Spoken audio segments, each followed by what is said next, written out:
اعوذ باللہ من الشیطان الرجیم بسم اللہ الرحمن الرحیم صلی اللہ علی حبیبہ محمد وآلہ وسلم۔ آپ نے کبھی دریا کے کنارے بیٹھ کر، مطلب دریا بھی ایسے مقام پر ہو جہاں پر آبادی نہ ہو، یعنی ایک بزرگ کے پاس میں بیٹھا ہوا تھا، اتفاق سے ایک لڑکا آیا جس کے چہرے سے لگ رہا تھا کہ یہ اس وقت بہت ستایا ہوا ہے، بہت پریشان حال ہے۔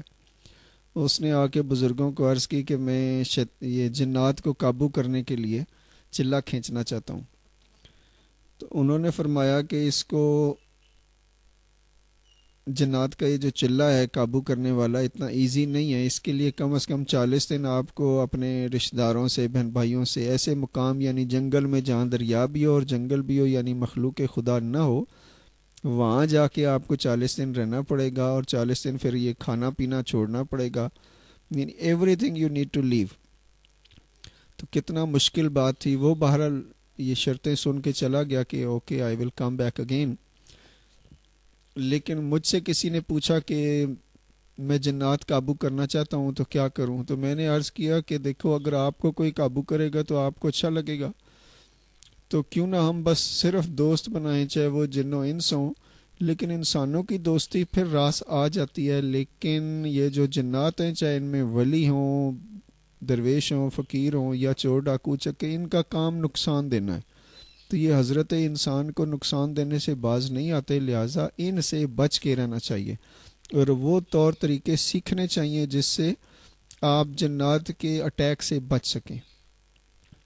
لیکن اس وقت جس نوجوان کے بارے میں بتانا چاہتا ہوں وہ شیخ عبدالقادر جیلانی رحمۃ اللہ علیہ، غوث پاک رضی اللہ تعالیٰ عنہ کے والد محترم۔ دیکھیے ان کی شان کہ وہ ایک مرتبہ مادہ پرستی کے تمام رشتے توڑ کر دریا کے کنارے جا بیٹھے، اور دریا کا جو بہتا ہوا صاف اور شفاف پانی ہے، دل و دماغ کو دنیا کی علائشوں سے پاک کرنے کے لیے کافی ہے کہ جب آپ وہاں جا کے بیٹھیں گے تو یقیناً آپ کو ایک نئی دنیا نظر آئے گی۔ تو یہ والد محترم جو ہیں، یہ وہاں جا کر دریا کے کنارے اللہ کی یاد میں بیٹھ گئے اور بیٹھے رہے۔ ظاہر ہے ایک وقت آیا جب بھوک نے پریشان کیا۔ ایسی صورتحال میں یہ کیا کرتے کہ ابھی یہ سوچ ہی رہے تھے کہ میں اس پیٹ کی جو بھوک ہے اس کو مٹانے کا کیا کروں۔ اب کمزوری بڑھتی جا رہی ہے اور دن گزر رہے ہیں،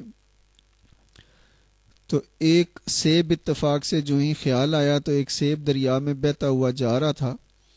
آپ نے اٹھایا اور کھا لیا۔ کھانے کے بعد تقویت تو ملی، قوت تو آئی، لیکن یہ ساتھ خیال بھی آیا کہ اس سیب کا کوئی مالک ہوگا، کہیں میں نے یہ ایسے کوئی گناہ تو نہیں کر دیا۔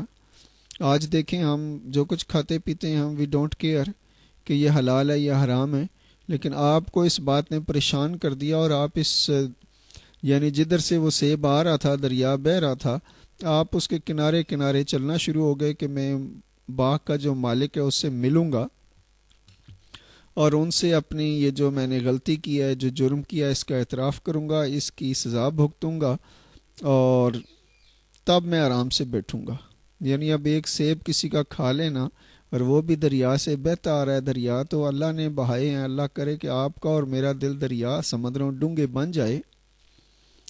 یہ جو باغ کے مالک ہیں، ان کے باغ میں جب پہنچتے ہیں